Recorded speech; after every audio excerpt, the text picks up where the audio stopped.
DSP आते हैं यहाँ पे, तो डीएसपी के घर में भेजे, तो डीएसपी के बेटा का मुर्दा रहते रोड पर रखल, डीएसपी के मुर्दा तो रोड पर नहीं रहते, सहायता के लिए कि उपाय वाला चले, गरीब के बच्चा मरल रोड पर रखल कि सहायता मिली, और डीएसपी का बच्चा मरते डीएसपी अपना घर में बच्चा के रोड पर खड़ा के रखल पब्लिक के लगे डीएसपी के हमर बेटा मरल छै।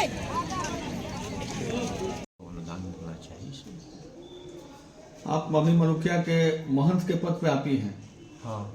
और आपकी दायित्व तो बनता है कि ये जो स्थल है यहाँ पर सभी ग्रामीणों का एक स्नेह कहिए या जो एक कहिए यहाँ पर रहते थे, और जैसे कि सिद्धिगिरी बाबा थे तब काफी लोगों का लगाव रहता था, और इस तरह से घटना ना हो इसके लेकर के आप क्या कहते हैं? ये घटना तो एक अचानक एक हादसा हुआ है, इन लोग का साथ संगत था, ये लोग कैसे क्या करते थे ये लोग जानते हैं ना। तो एक हादसा हुआ है ना, ये तो घटना ऐसा तो होता नहीं है। हादसा किस रूप से बोलते हैं आप? हादसा हुआ है हादसा यही कि मैंने अचानक हुआ, उसको हादसा कहा जाएगा। पहले से कोई झगड़ा झंझट नहीं था। जैसे कि कोई पिस्टल लेके आया, गाड़ी लेके आया और अचानक ठोक के चला गया तो उसको हादसा कहेंगे, या कि ये क्राइम का? और ये सब हम नहीं जानते हैं कि पिस्टल लेकर आया, पहले से दुश्मनी था, ये क्या था, ये सब हमें। आपके कथन अनुसार ये हादसा है? हाँ, हमारे कथन अनुसार तो लग रहा है कि मैंने इन लोग का मैंने कैसे कैसे था, तो ये हादसा ही न हुआ है। हादसा ही हुआ है। मुर्गिया वाले लोग का भी कहना है कि ऐसा तो घटना है पहली बार घटा है, हमारे गांव में ऐसा कोई गोलीकांड नहीं हुआ था। हाँ। ये पूरा प्रॉपर्टी में ये महंत जहाँ पर कल घटना हुआ है, हाँ। ये पूरा प्रॉपर्टी तो आपकी जिम्मेदारी है। हाँ। आपका धरोहर है, अभी आप यहाँ पर हैं तो मंच में। हाँ। और यहाँ पर लगातार ताश जो भी विभिन्न तरह का खेल का आयोजन होता था, हाँ। वो तो आप देखते थे। हाँ। कभी सोचा था कि इस तरह से घटना होगा? घटना के बारे में क्या हम क्वेश्चन करें? इससे पहले भी पिस्टल निकाल के शायद वहाँ पर रखे जाते थे पत्ते पर, तब खेला जाता था। और आप इस जगह का आप जिम्मेदार हैं, और आप कह रहे हैं कि हमको पता नहीं है ये सब घटना के बारे में। जो घटना का सही सच्चाई जानकारी होगा वही ना हम बताएंगे। ग्रामीणों के द्वारा बोला गया कि यहाँ पर जब ताश खेला होता था, तो ताश खेलने वाले पिस्टल रख देते थे उस पर में, तब ताश खेलते थे। आप दिन में कम से कम 2 से 3 बार मंदिर में जाते होंगे, आते होंगे, आपने इस चीज को देखा नहीं? ना, ये सब हम नहीं देखे। जमावड़ा लगता था उसको देखते थे? जमावड़ा, हाँ, जमावड़ा लगता था। वो गांव का चौक है, यहाँ कोई भी आता है तो 10 मिनट बैठता है, ठहरता है। उसमें भी लोग कहते हैं कि मैंने टी20 होता है, जैसे मनोरंजन का एक ताश होता है। हाँ, तो वो लोग कहते थे। तो हम तो मान लीजिए ताश का पति जानते हैं ना, आज तक ताश खेले हुए हैं ना, वो सब समाज में मेरा बैठा उठा है। हम अपना पूजा पाठ किए, अपना आए अंदर, अपने बरामदे में रहे। हमारे कंपाउंड के अंदर ने, कंपाउंड के बाहर ये सब जो भी मैंने वो सब गांव के समाज में जुड़ता है, कंपाउंड के बाहर, कंपाउंड के अंदर नहीं रहता है जी। जिस वक्त घटना हुई है उस वक्त आप कहाँ थे? उस वक्त हम यही राम कथा हो रहा था। नित्य शाम को प्रतिदिन का नियम है, शाम को राम कथा होता है आरती करने के बाद। तो हम लोग राम कथा में जैसे आरती करके आए वैसे ही हम लोग बैठ जाते हैं राम कथा में। राम कथा स्टार्ट हो गया था, एक तूफाना पढ़ा भी गया था, सुना भी गया था। इसके बाद आवाज हुआ तो हम लोग को जानकारी हुआ, इसके बाद निकले देखे। कितना आवाज आपको सुनाई दी है? अच्छा, तो पड़का जैसा, आप गाँव में गोली जैसा 2-3 को आवाज हमें सुनाई दिया। अच्छा, उसके बाद बाहर निकले आप तो क्या देखे हैं? निकले देखे कि सब गांव की जनता सब भीड़ लगा हुआ है, कोलाहल मचा हुआ है कि गोली मार दिया, भाग गया, कौन है ये सब पता नहीं चला। बाद में पता चला कि छेदी राय को गोली लगा हुआ। इस घटना से आपको क्या सीख मिल रही है कि आप अब जो है इस तरह की घटना पंचायत में ना हो, असामाजिक तत्वों का आना जाना ना हो, तो आप क्या इस पर में पहल किए हैं? इस घटना से गांव समाज पर असर है कि नहीं, ये थोड़ी सी बात को लेकर बहुत बड़ा ज़्यादा बात हो जाती है, तो गांव समाज पर असर है। अगर उस तरह का ये लोग असर उन लोग को दिमाग पर पड़ेगा तो ये अपने में सुधार लाएगा। जैसे कुछ भी होता था, महंत सिद्धिगिरी रहते थे, तो वो बैठ करके सभी ग्रामीण को बैठा करके और इस पर मंथन करते थे और इस चीज पुनः न हो। कई घटना हमने खुद भी महंत जी के साथ में रहकर निष्पादन किया है। जैसे कोई पंचायत में कांड होता था उसको बढ़ चढ़ के हिस्सा लेते थे। तो आपके क्या दायित्व है? मेरा भी वही दायित्व है। जो आज घटना को 4 दिन हो गया बिठा रहते थे और यहाँ पर रात भर गाली गलौज होता था। गाली गलौज कर रहा है, जब नींद पड़ जाते थे फिर ये लोग कब जाता था नहीं जाता कोई पता नहीं। तो सब नशे में होता होगा, ये नहीं कहते हैं कि नशा में करता है कि क्या करता है, हमको लोग का कुछ लेकिन पता गाली नहीं। गलौज होता रहता है। गाली गलौज होता रहता था। ये हम लोग का ये पता नहीं वो लोग क्या करता है, रात में नहीं करता। वो हम लोग उसमें प्लान में तो नहीं है। आप भी यहीं के निवासी है ना? हमारा भी घर यही है। क्या नाम आपका? हमारा घर नाम है गुड्डू रंगीला।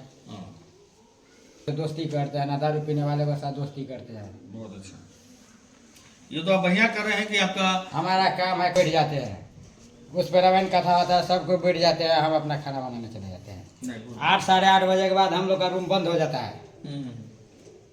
उसके बाद हम लोग से किसी से लेना देना नहीं है, क्योंकि ऐसा ऐसा ब्यौरा सब आएगा तो माँ बहन को इकट्ठा करके गाली देगा। इसलिए हम लोग अपना अपना घर शांत करके सो जाते हैं। तो बाबा को भी कोई डिस्टर्ब करता है अभी यहाँ पर? नहीं, अभी हम लोग को बाबा को कोई नहीं डिस्टर्ब करता है। अभी तो नहीं करता है। वही लोग अपना में गाली गलौज करता रहता है, उसलिए हम लोग को वो अच्छा नहीं लगता है। हम लोग अपना कमरे में सो जाते हैं। वो आते रहते थे यहाँ पे खेलने के लिए, तो उस दिन भी खेल रहा था। ताश खेलते थे? हाँ ताश खेलते ताश थे में बराबर। जुआ भी चलता था क्या? चलता होगा, चलता ही था वो सब। ताश चलता था, पहले से भी चलता था, अभी भी चलता है। और कल उस दिन कांड हुआ तो उसके बाद बंद हो चुका। हाँ, तो उस दिन मैं बात करते हुआ वहाँ गया। वहाँ जाने के बाद देखा कि आपस में वो चार बंदे 5 बंदे थे, 4 तकरीबन।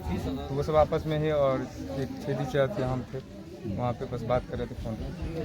बस हुआ कुछ मतलब वो ऐसा बात हुआ कि वो गाली देना स्टार्ट किया। कौन? सामने से वो क्या ऊँटी ऊँटी बने रहता। नाम नहीं जानते? नहीं, उसका अभी नाम पता खुला है। तो वो ऊँटी ऊँटी बोला बोलता था उसको। हाँ। बस उसके बाद वो तू मैं हुआ। आपके फोन, हाँ मतलब बोला कि हाँ आप क्या कर सकते हैं ये वो। तो उसके बाद वो फ़ोन लगाया उसको, क्या बोलते हैं, दिनेश नाम नहीं है उसका, पता नहीं क्या नाम है, सिक्योन का था। उसको फ़ोन लगाने के बाद वो बोला, तो हम बोले ठीक है तुम आ जाओ। तो उसके ही फ़ोन से बोले तुम आ जाओ, जो करना होगा तो कर ला। बोल रहा था गोली मार देंगे। हम बोले ठीक है आ जाओ। तो किस मुद्दा पर आपसे बात हुआ? आप उनको ताश खेलने से रोकना चाहते? हाँ बस वही मैटर था। वो रोके तो हाँ उसके लिए हुआ? उसके लिए, क्योंकि मैं उससे पहले भी एक दिन वो गन निकाल चुका था। यहाँ पे बरहाड़ा साइड का बंदा था, उस दिन खेलने के लिए आया था। तो उसको गन वन के दम पे उसको खिलवा रहा था यहाँ पे। अच्छा, हाँ, मतलब उससे खिलवाता? हाँ मतलब वो सब साथ में ही आया था, तो उससे पैसा जीतने के कारण तो खिलवा रहा था। वैसे हमको ग्रामीण ने बताया था। हम ये जानना चाहते थे, जुआ यहाँ पर कोई खिलवाता था क्या? नहीं खिलवाता नहीं था। तो जैसे होता है तो वो आता था रेगुलर। अच्छा। जैसे खेलते हैं वो 28 हुआ। अपना खेलता। हाँ वो अपना उसी आता में था, पैसा खेलता था। लगाता था? पैसा मतलब लगाता नहीं था, मतलब खेलता था। हाँ जो भी 500 1000 चाहे जैसे भी। तो एक दिन वो बरहाड़ा तो वाला, आपने उसको रोका इसीलिए हाँ आपको हाँ कहा? हाँ सिंपल सी बात। क्या उसके कहे गए बातों का कोई रिकॉर्डिंग आपके पास में है? नहीं ऐसा कुछ नहीं। आपने इसकी सूचना थाना को दी? जी इसके बाद मैंने तुरंत फ़ोन किया किशन भैया को, कौन है किशन भैया? अपने थाना प्रभारी मुंशी जी हैं। मुंशी जी, हाँ। हाँ चौकीदारी है वहाँ बैठते हैं। तो उनको फ़ोन किया कि भैया ऐसे ऐसे बात हो गई है, तो यहाँ पे जो है जो ज़रूरत है, तो बोले ठीक है हम भेजते हैं। तो फिर तुरंत बाद मैंने फिर उसको कॉल भी किया, फिर तुरंत कॉल बैक किया। बोले छोड़ दीजिए भैया, जो मैटर सॉल्व हो चुका है। तो फिर देखे कि तुरंत ऐसा हुआ कि फिर यहाँ पे आ गया। तो ये लड़का उधर से आया सिगौन से, यहाँ पे आके रुका। उसके बाद मैं भी इधर से आया। फिर उससे एक लड़का और था मेरे साथ, पता नहीं उतना ध्यान नहीं है। तो बोला महेश भैया गाड़ी का चाबी ले लीजिए। तो हम गाड़ी की चाबी ले लिए उससे। तो फिर मेरे से बहस होने लगा। बहस होने के बाद उस लड़के? हाँ वो औंठी वाला। बहस होना स्टार्ट हुआ। तो वो उसके बाद मेरे तरफ से कोई नहीं बोल रहा था। क्या बहस हो रहा था, मतलब क्या कह रहा था? मतलब वो कुछ बोल रहा था कि मेरा रिकॉर्डिंग या ये सब जो था ना उसका, मतलब धमकी उमकी? हाँ धमकी वमकी। हाँ तो वो मतलब कुछ भी नहीं कहीं बोलना, ऐसा कुछ। ठीक है। उसके बाद क्या हुआ, उसके बाद मेरे तरफ से वो छेदी जो थे वो बोलना स्टार्ट किया। बस हम 2 ही आदमी थे। तो वो बोला, वो उसके कार पे 2 बार टैप किया, 2 बार मारा। उसके बाद मतलब मारा। उसके बाद वो बोल रहा था कि यहाँ पे नहीं मारने के लिए। तो फिर इनके मुंह से गलती से निकल गया कि मारो, अपना गाली कुछ निकल गया ऐसा। तो बोलो इस साले को बांधो इसको। तो इधर से 2-3 आदमी दौड़े। तो इसको लगा हो सकता है हमको बांध दे। इसके कारण वो आगे में खड़ा हो गया। छेदी से आगे में थे, बाइक गाड़ी के आगे में थे। तो गाड़ी धक से स्टार्ट किया बहुत तेज़ी में और उसको धक्का मारा। जैसे ही धक्का लगा तो वो गन जैसे था उसके पास था, उसके गाड़ी में ही था मेरे, हमको लग रहा है जैसे वो निकाला और पट से मार दिया। पहला गोली वहीं उन्हीं को लगा, तो इनको लेके मैं वहीं बैठ गया, जो था उनको लेके बैठ गया। उसके बाद दूसरा राउंड गोली किसने मारा ये आप देखे? ड्राइवर जो था वो, ड्राइवर जो ड्राइविंग कर रहा जो था, ड्राइविंग उसका चेहरा आप अगर देखिएगा तो पहचान लीजिएगा। नाम नहीं जानता? नाम नहीं जानता। ठीक। अब औंठी वाला उसको, अंगूठी वाला कहता था, उसका चेहरा देखेंगे तो आप पहचान लेंगे, वही गोली चला। ठीक। जी बस। तो उसके बाद क्या हम वहाँ पे लेके बैठ जी। गए और बाकी सब वो निकलते हुए फायरिंग करते हुए चला गया। अच्छा। तो उसके बाद भाग गया और स्थानीय लोग वहाँ पर उसको तो काफ़ी डरे हुए थे, क्योंकि फायरिंग होता है तो कोई यहाँ पे खड़ा नहीं हो सकता। अच्छा, तो सारे उस समय में कितने लोग थे यहाँ पर लगभग? मैं उतना अंदाजा नहीं किया कि कितना लोग थे। मतलब 10, 20, 25 थे? नहीं उतना भी नहीं होंगे, सब औरत लोग ये आसपास के थे बस, और कोई अच्छा। इतना ध्यान नहीं दिए। जब बुलेट लगी इनको तो मैं वहीं पे लेके बैठ गया इनको, फिर गाड़ी का व्यवस्था करने लगा। जैसे ही मारा वो तो 2 मिनट में गायब हो गया। कुछ लोग बता रहे थे जो वो लोग चौकीदार को ही मारना चाहते थे, गलती से उनको गोली लगी, क्या ऐसा भी था? हो सकता है, ऐसा बोल सकते हैं, क्योंकि जब मैंने उसको रोका तो हो सकता है ऐसा ही कारण हो। अच्छा। हाँ। तो चूंकि आपके तरफ से अब मेरे तरफ से बोले, हाँ मेरे तरफ से बोले वो, और उसको रोकने का कोशिश उसके रोकने का कोशिश किया है। तो अब विवाद का जड़ हुआ जो आप उनको कह रहे थे तासुस मत के लिए। हाँ जी यही विवाद जी। ठीक, धन्यवाद।